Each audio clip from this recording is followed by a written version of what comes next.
On s'en va. Parfait. Donc, on va commencer par se présenter. Donc, bonjour. Moi, je m'appelle Jade Godreau. Je suis étudiante dans la technique d'intervention et gestion en loisirs. Et aujourd'hui, c'est moi qui va t'interviewer pour le poste d'emploi. J'étais avec ma collègue Evelyne, si tu veux te présenter. Bonjour. Alors, également étudiante en technique de gestion et intervention en loisirs, puis j'accompagne Jade dans le processus de recrutement. Il n'y a pas de problème. Donc, si tu es à l'aise avec ça, on va commencer, je pense, directement avec les questions. Ça te va? Oui, avec plaisir. Donc, c'était le poste pour la directrice de l'école de danse. Oui. Bon. Euh, donc, on va commencer avec des questions sur les connaissances des besoins de l'école. Donc, je me lance. Pouvez-vous contextualiser vos expériences de travail en lien avec le poste de direction de l'école de danse?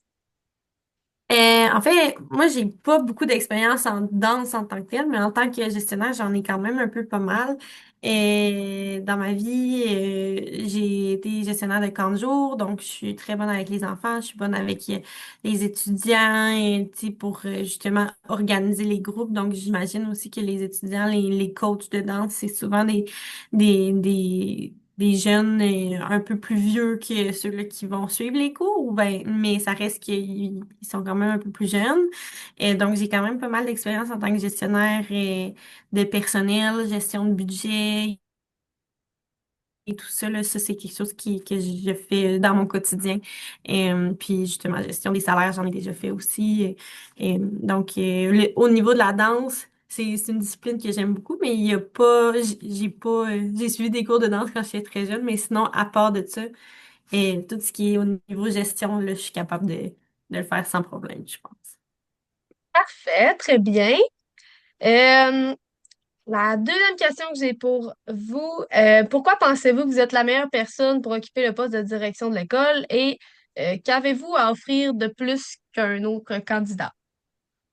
Ben, je pense que je serais une excellente candidate parce que je suis une personne qui est hyper humaine est très authentique. Donc, tu sais, je pense qu'il y a aussi dans ces moments-là, c'est aussi dans une entreprise, c'est aussi important de connaître les particularités puis de savoir gérer les nuances parce qu'on gère beaucoup d'humains, autant que ce soit les parents des jeunes, que ce soit justement les coachs. Il y a quelque chose de très humain, très authentique qu'il faut avoir pour être capable de gérer une équipe convenablement, puis amener les gens où est-ce qu'on veut les amener avec la vision de l'école, puis tout ça. J'imagine aussi que, tu sais, je sais pas si c'est une entreprise publique ou si c'est un organisme, mais si c'est un organisme, il y a sûrement un CA aussi. Bref, si dans le CA, souvent, ils ont une vision qu'ils veulent inculquer à la direction générale. Fait que je pense que je suis quelqu'un qui est très compréhensif, qui est très orienté vers les modes solutions. Et fait que je pense que ça rayonnerait un peu dans l'entreprise, là, le fait d'avoir ces qualités-là à ce niveau-là. Génial, merveilleux. Euh, Sinon, est-ce que vous avez un projet que vous désirez réaliser à court ou à long terme par rapport au poste? Moi, je pense que j'aimerais ça faire venir des gens, tu sais, pour faire, tu sais, parce qu'à chaque année, sûrement que vous faites un spectacle avec les étudiants, mais j'aimerais ça venir faire des cliniques avec des gens de d'autres studios. Par exemple, je sais qu'il y a le studio Party Time à Québec qui a des excellents danseurs là, qui pourraient venir faire des petites cliniques, que ce soit sur le popping, du afrobeat, des choses comme ça. Ça pourrait être intéressant de faire bénéficier les jeunes qui sont peut-être un petit peu plus expérimentés dans la danse pour essayer de développer leur style, développer leur intérêt pour peut-être d'autres styles de danse. Je pense que ça pourrait être cool à faire venir. Oui, c'est un très beau projet. On aime ça. Si on va un petit peu plus du côté de la personnalité, donc, est-ce que vous seriez capable de me nommer un défaut que vous aimeriez améliorer? Euh, oui, ben, tu sais, euh, moi, je pense que je suis quand même une personne transparente aussi. Fait que si je suis déçue, je suis jamais, tu sais, je suis jamais, quand je suis fâchée, je suis jamais éclater dans ma rage, là. Mais ça peut m'arriver d'être transparente puis que ça apparaisse sur mon visage aussi. Fait qu'il y a des fois dans des situations où c'est pas l'idéal, où il y a des nouvelles qui sont moins bonnes ou des choses comme ça, ben ça se peut des fois que justement là ça apparaisse un peu dans ma face ou que j'aille besoin de ventiler là parce que justement c'est pas des choses que j'aime garder en dedans puis ça va me prendre quelqu'un probablement soit quelqu'un du CA ou quelque chose à parler pour me valider dans mes interventions des fois là si jamais c'est trop pour avoir un second regard là. Super. Euh, Toi, Evelyne, ça allait avec la prise de notes? Oui, très bien. C'est des bonnes Parfait, réponses. génial. Euh, Est-ce que vous pouvez me décrire le style de gestionnaire que vous pensez ou désirez avoir? Ben, en fait, désirer avoir ou que je suis en ce moment. Que vous êtes en ce moment? OK. Euh, ben, en fait, moi, je pense que je suis une personne qui adore chercher le positif dans les gens, puis trouver leur force, puis exploiter leur force. Et j'aime ça. Tu sais, moi, je me considère pas une experte dans rien. Et puis, au contraire, tu sais, il y a des gens, des entraîneurs, des coachs, que eux sont les experts dans leur groupe. Fait que je pense qu'ils ont leur voix, ils ont leur façon de faire aussi que je peux apprendre, puis justement faire en sorte d'élever un peu leur façon de faire, leur donner des ailes. Je pense que je suis le genre de gestionnaire qui arrive, hey, t'as un projet, ben viens, on va essayer tout en pour faire en sorte que tu le réalises, puis motiver mes troupes. Je pense que c'est super important.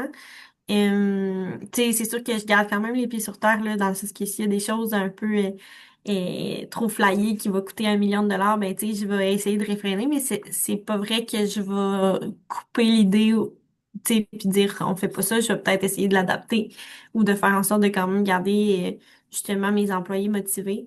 Mais, c'est ça, je suis quand même très réaliste à ce niveau. Super.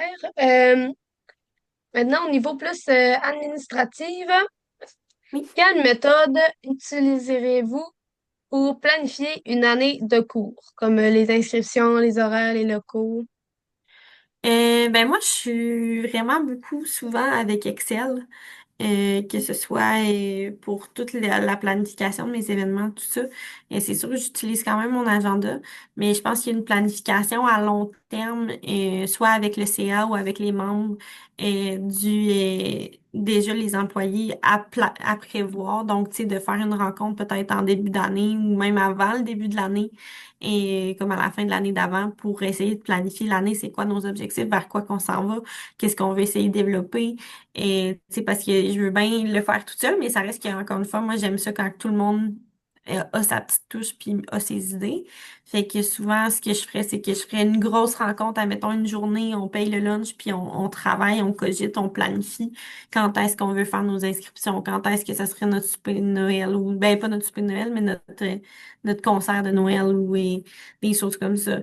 C'est quoi le but cette année? Est-ce qu'on veut augmenter le membership ou est-ce qu'on veut juste stabiliser ce qu'on a pour essayer de garder nos enseignants? Tu sais, il y a plein de visions comme ça, mais j'irai avec ça, là, avec soit des membres du CA ou avec les employés directement aussi. Super. Euh, Comment gérez-vous un conflit au sein de l'équipe de professeurs? Ben, ça dépend à quel niveau, là, dans le sens que au début, je pense que c'est important peut-être qu'ils essayent de gérer eux autres même le conflit, que j'ai pas nécessairement à intervenir. Par exemple, si le conflit dégénère, ben c'est sûr que je vais essayer d'aller mettre mon nez là-dedans pour essayer d'avoir le pour et le contre, puis de médier, faire de la médiation un peu là-dessus, là, pour essayer que ça n'impacte le moins possible le reste de l'équipe, parce que c'est souvent quand il y a un conflit comme ça que le reste de l'ambiance de l'équipe devient un peu néfaste. Fait que je vais essayer de crever l'abcès le plus tôt possible pour essayer d'avoir un compromis ou de voir un peu là, trancher là, si jamais j'ai à le faire. Parfait. Euh, Avez-vous une expérience avec les demandes de subventions et les programmes de financement public? Oui. Dans mon ancien travail, J'étais responsable justement, j'étais dans le secteur municipal, donc je faisais énormément de demandes de subventions, autant des demandes de subventions pour des projets comme la création d'un Fab Lab, que pour des événements comme la Fête nationale. Puis en ce moment, je suis encore sur un organisme, je suis bénévole dans un organisme qui organise des concerts durant l'été. Puis dans le fond, là, tu sais, c'est moi qui s'occupe de toutes les subventions, là. Donc, en ce moment même, je suis en train encore de faire des subventions. Parfait. Euh, OK. Quels sont, selon vous, les principaux défis pour les écoles de danse aujourd'hui? Je pense la rétention des coachs. Je pense que c'est toujours quelque chose. Tu sais, c'est des emplois qui sont ingrats, c'est des salaires du cœur, surtout dans un organisme. Fait que c'est de bonifier ça, de justement essayer d'avoir une meilleure qualité de travail pour que les jeunes veuillent venir enseigner, puis continuer à faire valoir leur passion autrement. Mais je pense que c'est le nerf de la guerre de beaucoup de choses, là, les enseignants puis les coachs. C'est pas quelque chose qui pleut. Parfait. Euh, Avez-vous déjà fait ou quelle collaboration souhaiteriez-vous réaliser avec des écoles de danse, compagnies, chorégraphes? J'ai de la misère à comprendre la question, pardon. Dans le fond, est-ce que vous avez déjà fait ou est-ce qu'il y a une collaboration que vous aimeriez faire avec des écoles de danse, d'autres écoles de danse, exemple, des compagnies, des chorégraphes? Avez-vous l'intention de... Ben, comme je disais tout à l'heure, ça pourrait être intéressant de faire venir des gens justement dans des styles qui sont qualifiés dans des styles différents pour les faire valoir, puis essayer d'apprendre ça. On pourrait aller voir, je sais pas moi, faire des projets, aller voir le ballet canadien à Québec pour la représentation de Casse-Noisette en ballet. Tu sais, il y a plein de choses, plein de programmes qu'on peut faire si jamais. Mais tu sais, c'est ça là, je pense que ça peut être intéressant de faire ça. Puis tu sais, il y a aussi tu sais, un attrait qu'on a peut-être oublié souvent, mais c'est qu'on a beaucoup de nouveaux arrivants qui viennent de pays internationaux, mais ça, tu sais, ils ont des cultures, ils ont des styles de danse. Et, tu sais, moi, je pense dans mon coin, il y a des Colombiens qui sont arrivés, mais, tu sais, ils m'ont appris la salsa, ils m'ont appris, tu sais, plein de choses, la bachata, puis tout ça. Fait que, tu sais, ça pourrait être intéressant aussi de les mettre à profit, puis d'aller tirer leur héritage, puis je sais pas, moi, faire une journée, justement, danse latine, puis on fait venir quelqu'un, un traiteur, pour continuer à célébrer là-dedans, puis faire je sais pas moi, des quesadillas ou des choses comme ça, là. C'est parfait, j'aime ça. Euh, pour terminer la période de questions, j'aimerais ça te poser deux mises en situation Ouais. et que tu me dises qu'est-ce que tu ferais dans ces cas-là. Premièrement, j'ai un parent d'élève vient vous parler par rapport à une situation arrivée dans le cours de son enfant. Apparemment que son enfant est revenu à la maison en pleurant parce que la professeure l'aurait mis de côté pendant la classe, alors que celui-ci faisait qu'avoir du plaisir avec les autres élèves. Que feriez-vous? Ben, c'est sûr que je parlerai à l'enseignant. J'essaierai de calmer la maman un peu, là, pour voir comprendre qu'est-ce qui s'est passé. Parce que c'est sûr qu'il y a deux côtés à la médaille. Rendu là, tu sais, c'est aussi voir, est-ce que c'est une situation qui arrive souvent? Est-ce qu'on change l'enfant de groupe si jamais ça vient au fait que, tu sais, je sais pas, moi, il collabore juste vraiment pas puis c'est vraiment difficile. Est-ce qu'on trouve un autre groupe pour lui? Et, tu sais, est-ce que j'aide justement l'enseignante puis je l'épaule un peu pendant ses cours avec lui? Tu sais, il y a plein de solutions comme ça qu'on peut voir, mais je pense que le but de premier, c'est d'aller vraiment au fond de la situation. Qu'est-ce qui s'est passé, comment et pourquoi, là? Parfait, c'est bon. Euh, Ma deuxième mise en situation, un professeur vous parle d'un sujet d'un groupe de 4 ans qui est constamment distrait et peu discipliné. Comment l'appuierez-vous? Quel outil? Que pourrez-vous lui offrir? Ben moi, je pense que je retournerai à mes années de camp de jour, là, mais je commencerai par leur faire faire des jeux quand même assez physiques.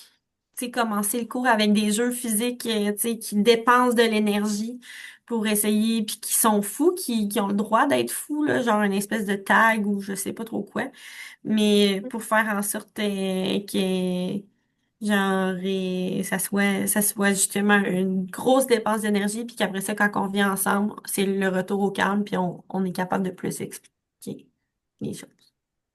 Parfait, super. Donc, nous, on n'avait plus de questions. Est-ce que toi, tu avais des questions pour nous ou tout allait bien? Oui, ben, tu sais, c'est quoi la réalité de l'entreprise en ce moment? Tu sais, est-ce que c'est, tu sais, là, vous m'avez demandé de cerner des, tu sais, des enjeux, mais selon vous, c'est quoi les enjeux qu'il y a en ce moment? Comment je pourrais bonifier, ben, tu sais, comment je pourrais bonifier les choses pour faire en sorte que ça fonctionne bien, tu sais? Si je Euh, peux entrer Ouais, sur c'est cette ça. question, ben, actuellement, dans le domaine des arts, c'est sûr qu'il y a énormément de coupures budgétaires.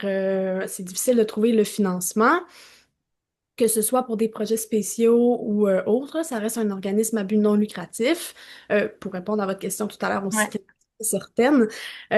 Donc, ça ressemble à ça, beaucoup pour les enjeux. Tu sais, les inscriptions ne rapportent pas souvent le réel coût du cours. Donc, d'aller trouver tout ce soutien financier-là, c'est difficile. Après ça, de garder une inscription stable, ça reste un loisir qui change beaucoup. Puis avec la technologie, puis tous les attraits pour les jeunes qu'il y a, c'est difficile de les accrocher avec les cours de danse où c'est plus terre à terre, plus lent. Comme avancer, c'est pas toujours des nouveaux Des stimuli qui TikTok, embarquent ouais. par-dessus l'autre. C'est de travailler. En fait, c'est de trouver le plaisir dans le travail. C'est beaucoup ça, les cours de danse, de trouver la rigueur du travail, puis le plaisir à l'intérieur de ça, qui est de bouger, de s'exprimer, mais pas de courir partout, de se... euh, c'est ça, c'est que c'est un cadre contrôlé. Alors, c'est par rapport à ça, je dirais, là, les principaux enjeux qu'on voit actuellement, il y en a certainement beaucoup plus que la direction peut faire face, là, mais les grandes lignes, là, ce serait peut-être ça. Puis c'est quoi l'ambiance de travail en ce moment? Tu sais, est-ce que je rentre dans un milieu où c'est, tu sais, comme l'ambiance de travail, c'est comme un état de crise, tout le monde est à cran, ou tu sais, je rentre dans un environnement de travail où tu sais, justement, tout le monde s'entend bien? C'est une école beaucoup basée sur les liens, sur l'équipe solide qui est unie puis qui s'entraide beaucoup. Donc, c'est sûr, c'est pas une crise. Certainement qu'il y a quelques défis, peut-être plus au niveau du CA, que vous allez pouvoir voir avec eux, mais l'équipe de travail se porte très bien. Il y a beaucoup de jeunes qui rentrent en relève récemment. Puis c'est sûr que pour les personnes qui viennent prendre les cours, même si c'est pas nécessairement les nombres qu'on voudrait avoir, c'est des personnes, tu sais, c'est du loisir, là. Eux, c'est leur moment pour eux pour la semaine, que ce soit pour les tout petits de 3 4 5 ans ou les adultes qui prennent une pause pour venir faire leur cours. C'est très ludique, c'est plaisant, c'est une belle ambiance à l'école de danse. Euh, c'est ça. Merci beaucoup. Puis comment va suivre le reste du processus? Est-ce que vous avez d'autres entrevues à faire? Est-ce que... Oui, on a d'autres entrevues. On en a une qui arrive prochainement. Donc, nous, dans le fond, on va vous donner une réponse, une première réponse dans les alentours du 20 novembre. Parfait, parfait. Puis l'entrée en poste, c'est à partir de quel moment? Euh, Ça, c'est après Noël. ouais. Après Noël? Parfait. C'est bon Merci pour beaucoup. Est-ce que vous aviez d'autres questions pour nous? Non, je pense que ça complète le tout. Merci beaucoup. Parfait. Bon, ben, c'est nous qui vous remercie de nous avoir donné de votre temps. C'est vraiment très apprécié. Puis, comme je vous ai mentionné, nous, on va vous redonner une réponse d'ici le 20 novembre. Donc, d'ici là, c'est normal que vous n'ayez pas de nouvelles de nous, mais vous pouvez nous recontacter si vous avez d'autres questions entre-temps. Super, merci beaucoup.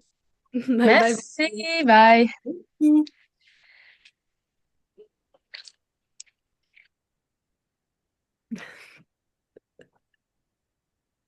Il faut que j'arrête là.